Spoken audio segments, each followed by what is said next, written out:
branch of the military you were for? Wendell Funk. It was the Army Air Corps before the Air Force and the Army were separated. Okay, and what exactly did you do? What was, because I was looking over this and it looks like there's a lot of interesting stuff here that you were involved in. Yeah, but what did I do? People are always asking me, and I have to tell them, if I'm going to be honest, that I changed airplanes, engines, the batteries in the airplane to engines. I bet that was a fun time. Yeah, when it was raining particularly. So, before I see here that you enlisted, and so what were you thinking about, like, what made you want to enlist? Well, I was born and raised on a farm, and I had a brother, and I didn't see any sense of the two of us remaining at home, and I was the oldest, so I thought it was my place to leave, and I wanted to fly. I wanted to learn to fly, and it wasn't any of this patriotic stuff. It was I wanted to fly, but I never got to in the service. So you just wanted to get out of the nice small town rural life and experience a little bit of the world? Probably that. I'd always, since I was a teenager, wanted to go around the world on a ship. But mainly I wanted to learn to fly. I can remember in grade school, one of the first things I ever won was a coloring book of airplanes. And whether that keyed me on to fly or not, I don't know, but I wanted to fly. I did learn after the war, and partly under the GI Bill, I did learn to fly.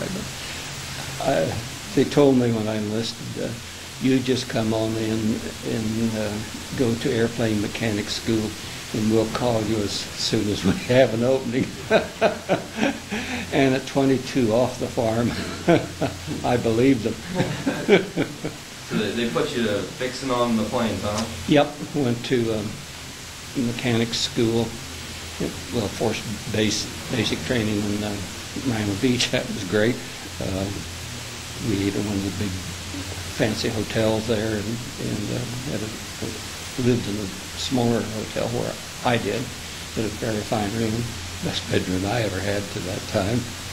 And then from the Miami Beach basic training, went to Gulfport, Mississippi for airplane mechanic school, and from there to Chinook Field for electrical mechanic school. And then I was shipped out to Wendover Field, Utah, to be assigned to a group, and I wanted to go west with the super bombers, B-29s, I think they were. It was a disappointment when I didn't. After the war, and I found out where they went and what they did, I was glad that I didn't. And so I went back POD out of Boston, Massachusetts, to Scotland, and then to England. And D+14, we went across into France, and was in France and Germany, Straubing, Germany, when the war ended. And then to Marseille, France, to prepare for relocation to Japan through the Suez Canal. But the bombs were dropped, and so that I was rather eager to go to Japan, because I thought this is going to be my chance to get around the world by ship. But when the bombs were dropped, we came back across the Atlantic, so that didn't happen. That was more or less and then I went to the GI Bill, used it to go to the University of Illinois afterwards. So that was my Army experience. That was your Army experience. I was also reading here that in Germany you had quite the little experience getting kind of close to... Yeah, when we were only a short ways into France, our first airfield, these were all, not all of them, but this one was a temporary airfield where they laid down interconnecting steel bats and used that for the roadway surface. And when we went to move forward, one of our trucks had been overhauled, and it couldn't maintain convoy speed. So another driver and I took this vehicle and went by ourselves, since we had to go slow. And when we were, I don't know whether, I'm sure it was out of France into Germany, but anyway, we was going down the road, and the soldier over in the field, an infantryman, motioned for us to stop and asked us where we were going. We told him where we thought we were going. He said, no, it's the other way. He said, the enemy lines are 2 miles ahead. So that's as close as I came to combat. So what was going through your head when you found out you were about 2 miles away? Well, I was glad that there was somebody who stopped us, because I wouldn't have loved being finished the war as a prisoner of war camp someplace. So while you were overseas, did you meet a lot of different interesting people and make a lot of friends or anything? No. At that time, this non-fraternization policy was on with the Germans, and you never got a chance. When I was in England, before we went across, I remember one time, it was Thanksgiving time, I think, anyway, some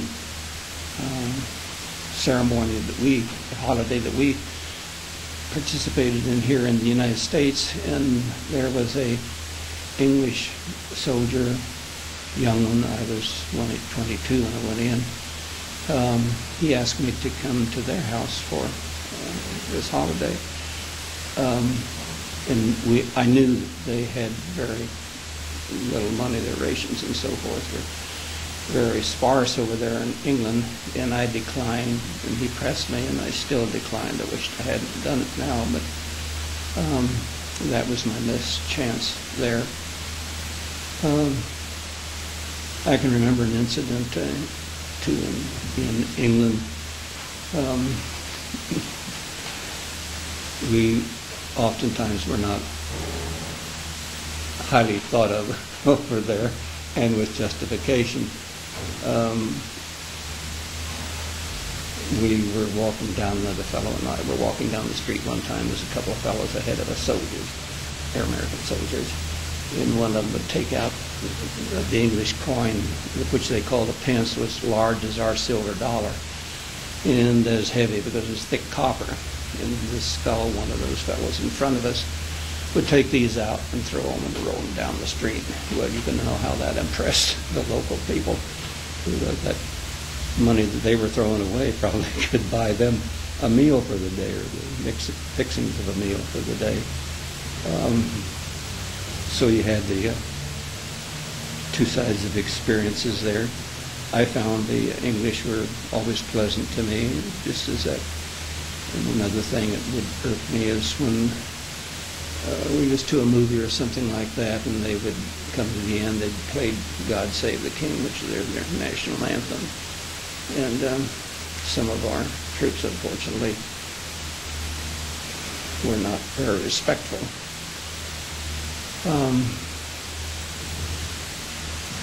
There used to be a book, The Ugly American,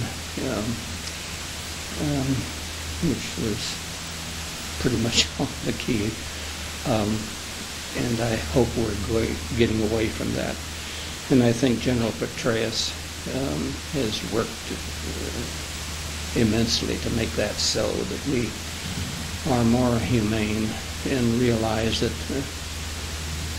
others, no matter who they be, like to be treated humanely too whenever possible. Hope that comes into being.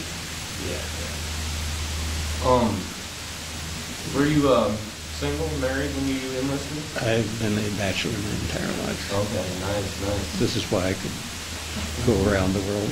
I finally got around the world in '84. Took train, Amtrak, to Long Beach, California, and caught a freighter there, a German freighter, container carrying freighter, and went around the world. We made 10 stops, and fortunately I was able to get all 7. Ordinarily in a container ship, It's all done by computers, and you go into port and have these tremendous cranes that reach over and lift these cranes, or lift these containers and put them onto a truck chassis there on the ground. They're wheeled off. And so usually not on port very long, but just so I happened I was lucky enough that they were in 7 ports. And even though I never could speak another language, don't even do English well, I got off and had really no difficulties. I wouldn't dare do it today, but it also confirmed my belief that no matter where we're from, our age, ethnic background, and so forth, we people, human beings, are more alike than different the world over. Sometimes I wish we could get rid of some of our leaders and let the people take over. I think we could do a better job, particularly when it comes to these horrendous wars. Nobody wins those. Take World War II. I think it followed from World War I. If we had been humane in the end of World War I, hadn't pressed for complete surrender and had been cognizant of the fact that they were desperate, had nothing. If we had had a Marshall Plan then, I don't think World War II would have come about, because World War II, Germany rather, grew up Hitler because of the frustration of the tremendous reparations that the Allies had demanded. Fortunately, I think Wilson was not one of those who was most demanding, but he didn't stand up, I don't think, as he should to the others, so that the breakup following World War I was not so harsh on the other side, and we wouldn't have had World War II. Historians will disagree, of course. Some historians. Yeah, sometimes that happens. Yeah. If there is one thing or a few thoughts that you could put together to pass on to today's generation about war and going into war and enlisting, what would that be? Well, war is the most horrible economic and humane activity that we can get in. We must work toward elimination of war. Use conflict resolution as it's being taught in schools, some schools now. Maybe we can do this. I don't know who said it, but it been said, if we don't live together as brothers, we shall perish as fools, and this is so true. And it isn't just the other side that suffers. Even now, suicides within the Army and men who leave the Army, tremendously high. And it's because of the war and the conflicts of people's emotions as they go in and have to do these horrible things in the name of winning.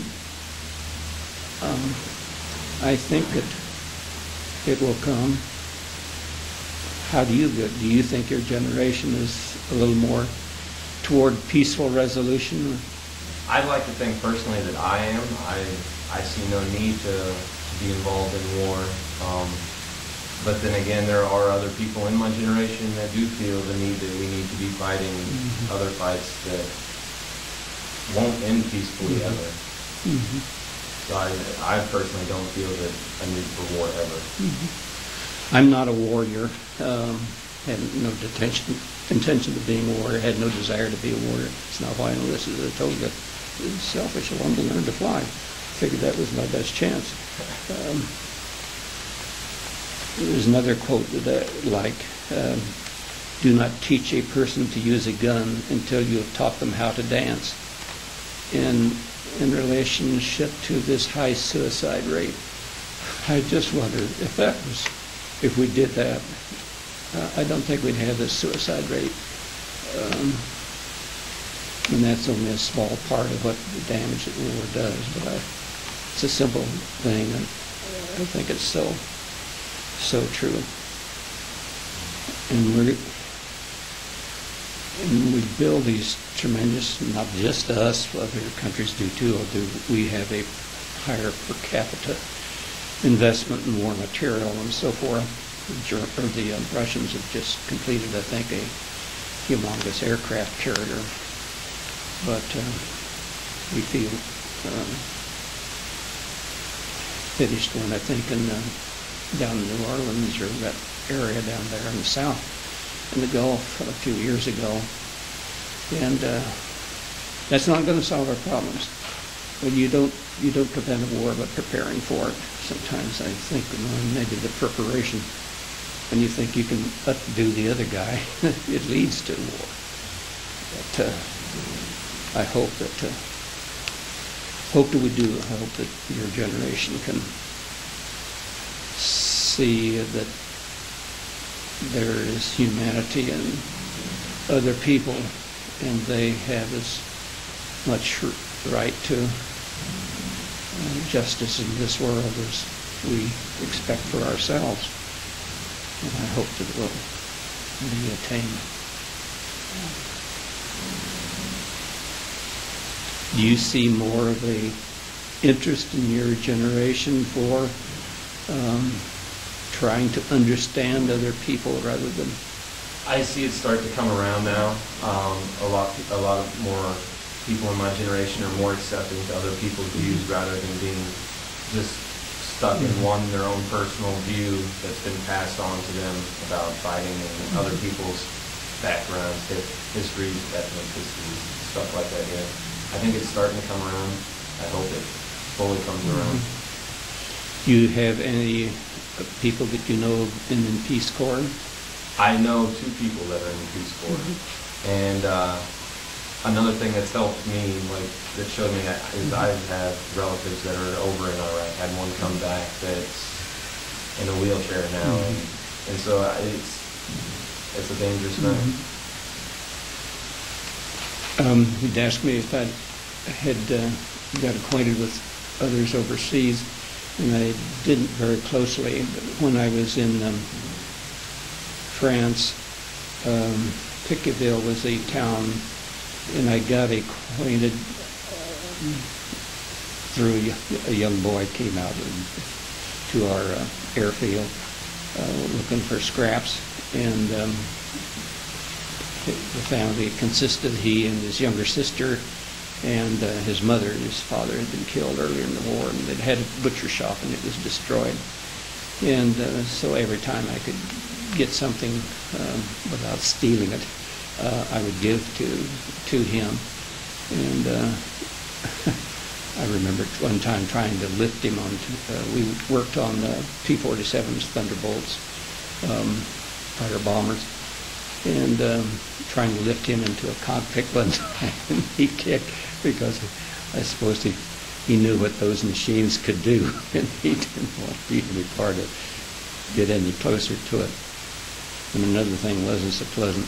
I was in the garbage detail frequently on the trucks. We'd load up our garbage and take it out to some ditch someplace and dump it. It was pretty much the same location. And I didn't drive, but my job was to see that as the driver backed up to this ditch edge, that the kids didn't get underneath the wheels, because there would be kids. They were kids. They were fighting to get this garbage, get to this best pieces of this garbage. And we don't see, most of us in the middle class don't really see poverty here. When we don't go to the ghetto areas of our cities, we do lock cars and speed through. And here these kids, it was the first time I'd seen poverty, kids that hungry, trying to fight for garbage. And I think it was in the same time this driver and I were taking this truck that had to go slow. We stopped in Germany, which must have been in Germany when we were stopping that soldier. And I forget whether it was a flat tire or anything. Anyway, I was, again, not the driver, but I rode shotgun, and my job was to get out and keep all the way in the middle, away from the truck. Well, after about 5 minutes of that, with these kids around there wasn't very many, 3 or 4 maybe, and they were just like kids anyplace else. A big machine stops, they're going to come out and see what it is. They were kind of impressing it, probably was all for themselves. And so I stuck the gun in the back of the car, and I probably gave them some rations that we had, which was probably against the rules, but I think that was the right thing to do for those kids. But again, people the world over are more alike than different. And another time, and I don't know what it was, we was in connection, or anyway, we had German prisoners of war serving us in some capacity, whether they were preparing our food or what, I don't remember, but I would pass through some place where there was a teenager, a young teenager, who had been a soldier captured by our forces. And so he was a prisoner of war. He wasn't wearing a prisoner of war uniform. And the thing that was so odd was his English was excellent. And so every time I would pass through, I would try and talk to him. He was very reluctant to, because I suppose his fellow Germans would not make life pleasant for him if he was fraternizing with the enemy, as we were not supposed to fraternize with them. Again, people the world over are more alike than different. We must get along. We must get along. So do you have some more quotes written on there, or? We complain about terrorism so much, but we need to find out. We're not going to fight it. We're not going to win over it. We're not going to decrease it with a gun. We've got to find the injustices which lead to this terrorism, and first see that those injustices do not arise. We need, the world is overpopulated, and we in the developed world tend to overconsume, and our finite earth cannot support infinite growth. We've got to be willing to share our resources, and which means we Americans, who are perhaps most wasteful of the resources, have got to learn to be less wasteful than we are. Or again, we're all going to perish, global warming or otherwise. And I sure hope that your generation does learn to use conflict resolution as a means of preventing war rather than going into it. I'm not a religious person, but this is the Easter season, and there is a passage from the Christian Bible. As you have done unto the least of these, my brethren, so have you done unto me. We need to do it. We need to be conscious of the suffering of other people who we tend to refer to as them, or the enemy, or terrorists, and so forth. They have lives, they have families, they have children, and they were striving for a life just like we are. We need to be cognizant of that fact. Do you have any questions? Is there anything that you really feel strong, like when the war was done for you, how did you exactly feel? Disappointed because I didn't go to Japan and sell around the world.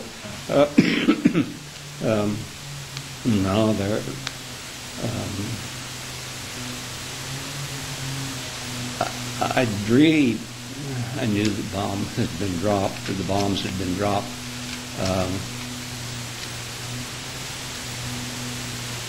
I'd sort of like to know what, when you get to be my age, much of our history is hidden in archives at present. It's locked up for years and years and years. And I'd like to know what actually went on prior to and during the war and after the war.